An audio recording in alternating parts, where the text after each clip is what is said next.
Bash. I'm Jake Hall, and today I'm at Mordisco in La Roca village cooking up bean and broccoli salad with a salmon and egg yolk. Let's get cooking. What's your earliest memory of falling in love with food? Being in Mallorca in the Mediterranean, prawns, fish, salads, trying to keep it as healthy as possible. If you could only eat one dish for the rest of your life, what would it be? Pie and mash, because I'm from East London. Mash. Flip that in there. Just getting the beans out and putting them into an ice bath.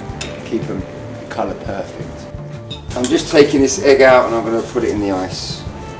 If you had to host a dream dinner party, which 3 people, living or dead, would you invite? Picasso, Ralph Lauren and Penelope Cruz for a bit of eye candy. What's your favourite thing about Spanish culture when it comes to food and dining?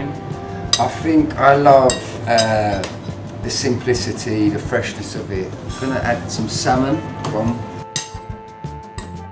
It's a vegetable umami stock and it's going in there. And then we're going to grate some egg. Go sweet or savoury? Savoury.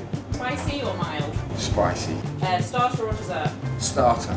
Tapas style sharing or a single dish? Sharing. Bash. If food could talk, what would this dish say about you? This dish would say, sort your life out. I think that's the ending phrase.